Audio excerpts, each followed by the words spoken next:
Good morning, this is Dr. Akin with the Mind Fitness Method, and this is my after workout thought of the day. And excuse my hair, I just finished working out.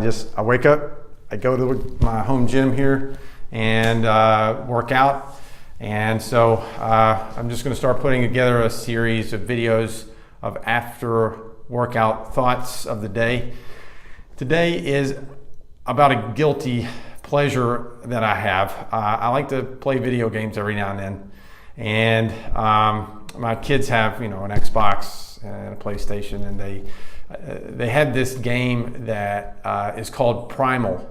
And the game is basically you're a prehistoric man, and you find yourself in the middle of nowhere, and you have to sort of build your situation up. You have to get weapons, you have to get tools, you have to get a little clan of people with you going, and then you have to fight for your food and your shelter, and then you have to fight other clans, and it goes on. And this game is totally addictive.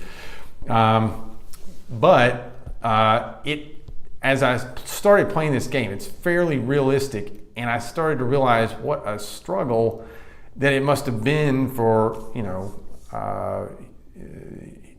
the prehistoric man in those times. There were no conveniences, and everything was a struggle, and food even posed a risk. Getting food posed a risk. And so if you were a prehistoric man, the easiest thing for you to eat is going to be vegetables or plant life, because it's everywhere and it's easy to find. It doesn't run away and it doesn't fight back, which is nice. And then the next most common thing would be like bugs and insects, which fortunately we don't have to eat anymore because there are other things available. And then the next thing would be like small game, small animals or fowl, birds. They can run away. They're kind of hard to catch. Sometimes they can bite you. I would say actually before birds and small game would be fish, because they're a lower risk thing, and you might get hurt trying to fish, but you most likely you're not going to get hurt by the fish. So, and then small game, and then finally is going to be large game. That's the biggest reward in terms of protein and food lasting a little while, but the downside is they're the highest risk to catch or to kill. So in your mind, and this is what I've started doing, I literally kind of pretend I'm a caveman. I don't know if I should have admitted that, but in any event, I when I'm eating or when I'm thinking about getting some food, you sort of think to yourself, where would a caveman go to look for food? That does sound a little insane when I say it out loud, but it's true. It works actually. And so you're going to stick with your plant life. You want to be like that because, cavemen were lean. They were strong. They, survived, ice ages and the wilds with no conveniences at all. How, badass is that? And so cavemen and women are pretty sexy. I mean, depending on who you ask.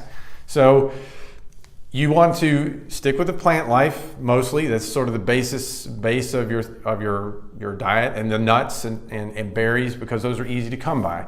Watch it with the nuts because they are fairly dense with calories, but they're very useful. They're good calories. It's good fat, and for most nuts, and also there's some source of fiber.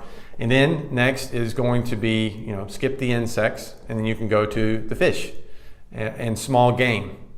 And then reserve the cows and the pigs for, the once in a while treat, okay, once in a while. Also, with regard to carbohydrates, you're going to go with, whole grains, because cavemen didn't eat highly refined grains.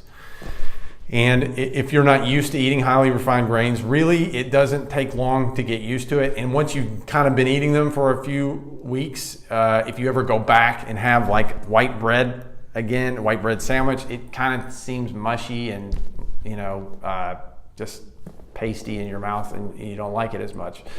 So you want to get fit, you want to look good, you want to feel great, eat like a caveman. Again, my name is Dr. Akin.